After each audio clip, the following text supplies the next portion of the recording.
The views and opinions expressed on any program are those of the producers and/or the persons appearing on the program and do not necessarily reflect the views and opinions of FRC Media, Bristol Community College, or the City of Fall River.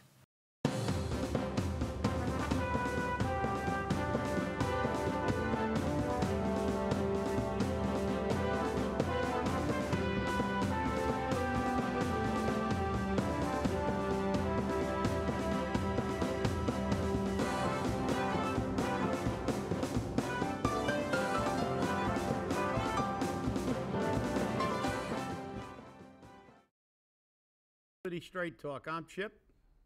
And I'm CJ. And it's Wednesday, hump day, middle of the week in the Riv. It's at least one day in the middle of the week of the Riv. That's right. And as usual, we have things to talk about. Always, always. We never run Now, you know, it's really interesting, and I think is important for us to realize, is that, again, we have a total eclipse of politics, according to Mark Dion. Yeah, another article. You know, he starts out with a little quote from Shakespeare, which isn't Shakespeare. When I read it, I went, it's not Old English, I don't think. But and he's all right. It wasn't Shakespeare. Maybe it was Willie Nelson. But you know, the article, you know, talks about our recent debacle about the liquor licenses, which, as he says in the article, got resolved because of the free market. Somebody made money. But the thing that I like about this article, basically, is what he said in the end. It's pretty much every bit of a new development taking place in Fall River, but it's becoming clear that it's not the developers, and it's not the, quote, the outsiders, unquote, and it's not the big companies who hide the sun from us. It's the people in charge. And, you know, that was something that rings really true. We have seen over the past, well, during this administration, even previous administrations, have seen tremendous amount of lack of transparency in anything that happens in Fall River. We get informed after the fact, whether it's a fee or whether it's a something about a development of the economy. It's always after the fact. They basically come in and tell us what's going to be done without any public input or any degree of or any attempt to involve the people in the process. And then the process breaks down, and the communication apparently wasn't even between the people who were going to come in and not. And we've seen it happen time and time again. And you know, this is one of the major problems we face in this community right now. I think that, you know, there's no process, and that process should always include at least informing the people of what's going on, so you can at least get some feedback, because everything that they do affects the people who live in Fall River. And as Mark said in his little piece here, and we've said it numerous times, he talked about Rob Million, and he talked about he comes in and if there's an increase in the minimum wage, he says if you pay people an extra dime, all businesses will close. Then he drives back to his home in the suburbs and takes a nap. And we've said that before. You know, we have situations where you know, everybody has their own agenda. I understand Million's agenda is the chamber. But he missed that. I'm sorry, I have to interrupt you there, because he missed that. Yeah. He absolutely missed that, because you know what? He touts all the time on the radio, on his TV, on his radio show, in the paper, shop local, shop local, shop local, shop local, yep. Shop local. Yet, his testimony before the city council, he was throwing local businesses under the bus. He was throwing them under the bus. And I said in my weekend column, the Weekend Flush, that, you know, maybe the membership should start re-evaluating their membership in the Bristol County Chamber, formerly known as the Fall River Chamber. Because if their president can throw local business, maybe their local members, under the bus, what's next? Yeah. What's next? You're right, CJ, but The problem is he does have the same retort when it comes to, he's always there if they attempt to raise, you know, the tax factor to what it is in other communities. If they're going to raise the minimum wage for the people who work for peanuts. But let's get back to the bottom line of this whole thing. What he doesn't address is the fact that there's no rhyme or reason to how we're going to rebuild this economy, how to train people to get jobs. Exactly. And the reason that he has to go in there and complain about every single penny that every business in Fall River has it will jeopardize their ability to run a business is because they operate on such a narrow profit margin because of what? Because people in this city stay still, and we've said it a million times on this show, they don't have any money. If you have a community where 23% of the people living below the poverty level, obviously businesses and chambers of commerce are going to have to complain about, and it's actually, if you look at it, it's almost a catch-22, because they don't want anybody to get more money in their pocket to spend to stimulate the economy.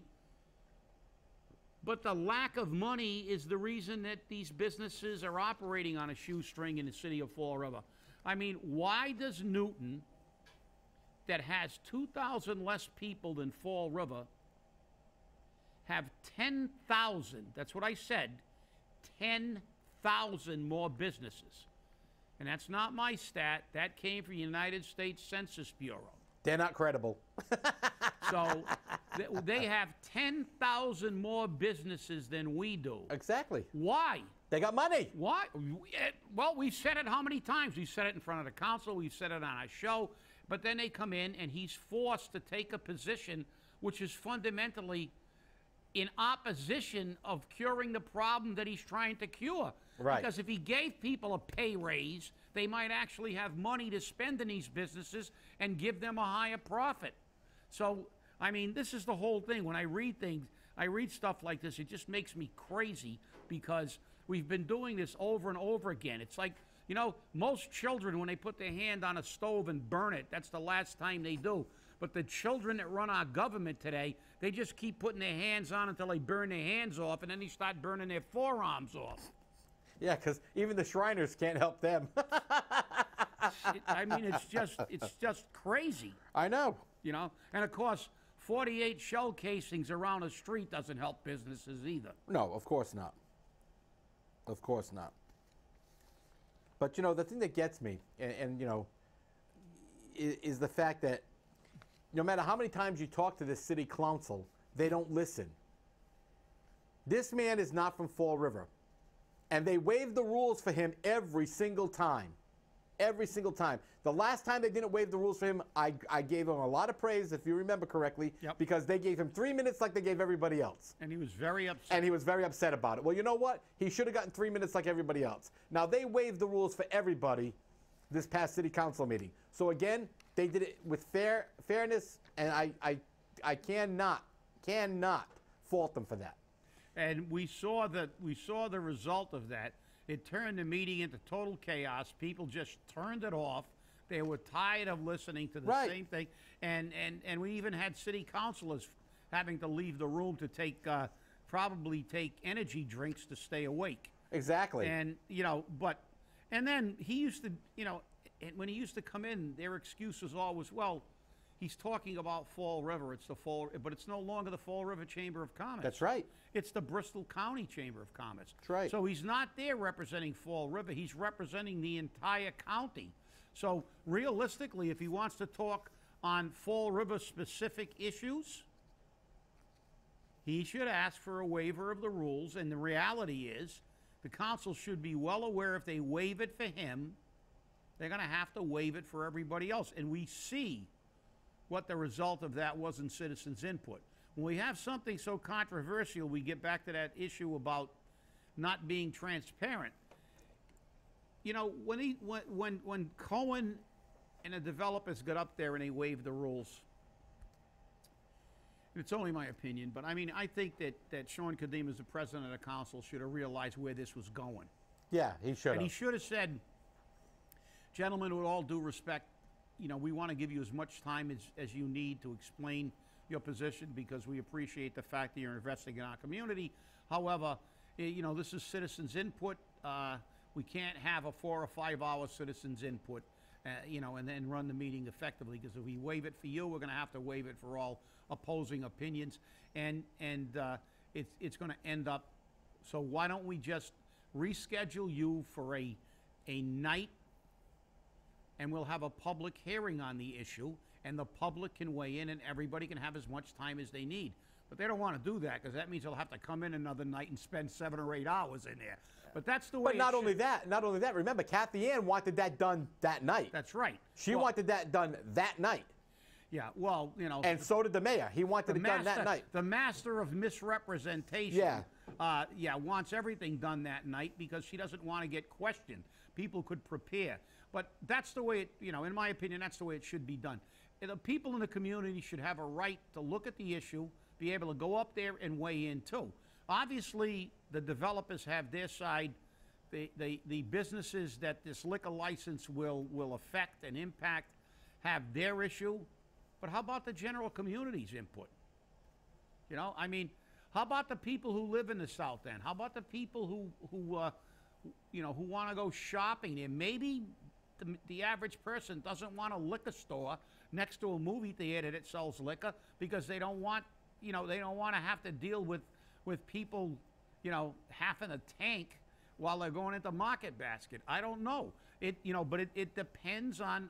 Let's get an overview from a cross section of the community, and then then you can at least actually say, well, we kind of understand where most of these people are coming from, because if you really got an issue, you'll show up to, you know, you should show up to a public hearing. I mean, we showed up to the charter, right? What were there? 4 people there? That's 5 it. people? That's you know? it. But we showed up because we had, you know, we wanted to be heard. Yeah, we that's right, take issue with the charter, and That's right. we expressed our you know, what our opposition was, and now at least where, you know, the chips will fall where they may. But you can't say we didn't go there. You can't say, well, don't complain about the charter because you never made your position known. We did make our position known. So it's, you know, it's up to the people, as we always say, to vote, to be involved, to be engaged with the community. The only way we're ever going to make sure that we affect change and maintain that change. Yeah, well, that in and of itself is a task, it seems, and it shouldn't be. It shouldn't be that much of a task. Well, for people who live over by the Great Scam, known as the Great Scam of the Great Scam of the Holy Ghost, parking permits went available today. So, the acting police chief has authorized the issuance of special parking permits for the 2017 Great Scam of New England. The permits will be valid from Friday, August 25th through Sunday, August 27th.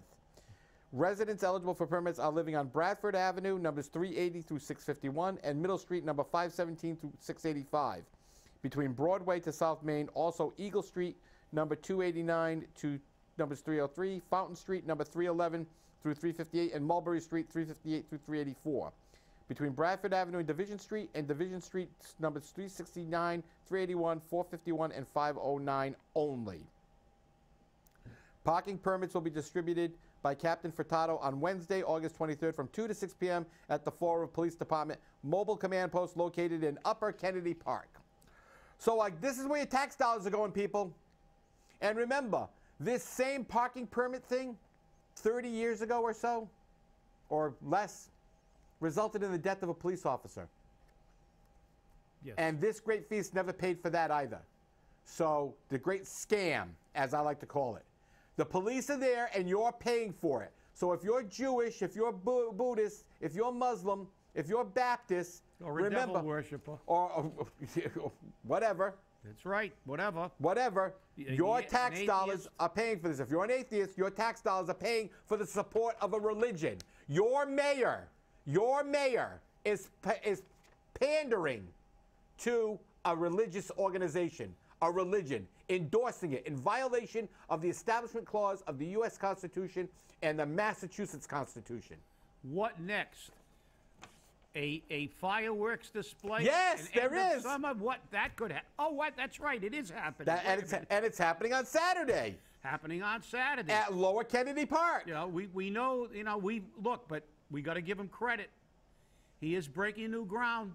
We've seen them do everything from chow mein sandwiches to bus trips to the Venus for full course meals and then full course breakfast on election day. But now we have a party in the park, an end of summer party. So we're going to party our way to re-election. That's it. Forget about anything we've done or any issue. Let's just bring your lawn chair, watch the fireworks, and who knows what they'll give out? They might have door prizes. I don't know. You never know. So it's fireworks with Mayor Jason Correa II. Here's some issues I have. Number one, it says it's being sponsored by Rusco, First Ford, People Incorporated, The Cove, and Bay Coast Bank. Who's actually funding this? This is who's supposedly paying it, but where's that money going to? Is it going directly to the fireworks vendor? Is it going to the city? Because this, like the December 31st JRI fireworks, could be classified as a gift to the city. And until it is accepted by the city council, it is illegal. So if this is not a special committee that's been put together to handle this, and they're funding it, this is city tax dollars, like it or not. So once again, like happened on New Year's Eve, we don't know because there's no transparency. The windows are cloudy. An eclipse was clearer than this. There you go again, talking about laws. Don't you understand that laws do not apply to lawmakers? Right. The government only has us abide by law. Yep. They don't have to. Anytime they want to ignore a law or circumvent the law or do anything they want, that's what they do. You mean like 4 extra liquor licenses in the city? Like anything. Yep. Anything. We can go all the way back to when they made the fire chief a contract chief. We were the first city in the history of Massachusetts to get enough signatures to stop, and according to the law that applies to you and me and everyone else except politicians, once we secured those signatures, that action should have been held in abeyance until it went to the ballot. But it wasn't. Because the then mayor had been a legislator in Boston for 30 years. So he used his political connections. He drove up to Boston, and they just said, we're going to pass what is it? A home rule petition? Rule petition. Yes, what we talked about at the last show about home rule petitions are only used for political gain, never for good. They're always to give somebody, like a police chief in Braintree, the ability to retire with a full pension and go back to work and get his full salary again, even though that's in direct violation of the law. So in that case, they went to Boston and circumvented the process and actually violated the law. And I remember when we went up for the hearing, they called it a hearing, but it was a kangaroo court. Because it was they had state senators and state representatives who were going to hear about us complaining about the home rule petition. And I knew, before we drove up we were in trouble because obviously we're dealing with a former House majority whip and all the connections he had. But what really was the icing on the cake was when we went into the hearing room and we all took our seats, the city on one side and the regular people on the other. And then all the senators and reps came out of the back room to sit at their seats, at their dais. And who came out with them? The mayor. And he shook everybody's hand and patted them all on the back and went over and took his seat. And guess what? They didn't care. They didn't care what the law said. The hell with the law. That's why we have home rule petitions. So politicians can ignore the law. And they ignored the law. And look how that worked out. The job's back in civil service because as soon as they got the home rule petition through, the first chief appointed showed nothing but blatant politics. So, again, we see how these things go and how, you keep talking about laws, CJ, but you know I'm being facetious, a little rhetorical, but you know that they truly do feel that the laws do not apply to them. The dingo got my laws. Kangaroo courts and dingoes. We're all set. That's right. Kangaroo courts. You know, the thing about these fireworks that really gets me is, and I might be mistaken, but I remember that the fireworks had to be removed from Lower Kennedy Park for fire hazard reasons. Am I mistaken in that? Wasn't that an issue back then? I thought it was an issue, yeah. And apparently, I don't know, maybe those buildings have all evaporated or were in jeopardy. I don't know, because if there was another location that wouldn't have jeopardized the buildings in question, why didn't they use it for the 4th of July fireworks? That's right. I don't know. Ours is not to question reason why and question why. Ours is just to do and die. That's it. So no, ours isn't to do. Ours is just to die. It's like and that's the key. The key is, look, there's never any. Years ago there was an explanation to everything. We had the Fall River Regional Task Force. All the ideas went through that coalition of business and labor and community people, and everything was kind of debated. And the mayors in those days were nervous, because if they raised the taxes and fees, they were gone. I mean, they were gone like flamethrowers were coming out of their derriere. Yep. They would have got whipped out of here by when this city had 36,000 people voting in an election. They were out. They were going to ride them out of there on a rail. If they had the audacity to do what's done today, raise taxes and fees every year, they would have been gone. But all those people have moved out now. So who you have left? You have a community of people who don't vote, and most of the rest of the people who vote are politically connected and are going to get something out of it, and we end up keeping these people regardless. But the fact was, in those days, things were brought out. People got it. People were engaged in they were informed. Now you look at things, no matter what happens, it's always, well, guess what?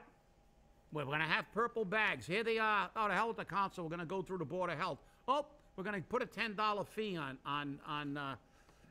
the pickup too.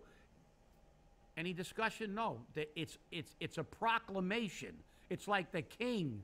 It reminds me of Ramses in the Ten Commandments. So let it be written. So let it be done. And that's the way we get things in this city now. So. Well, it's funny because Mark Dion mentioned about the liquor license. Yep. And you see what happens, City Council? See what happens, Mr. Mayor?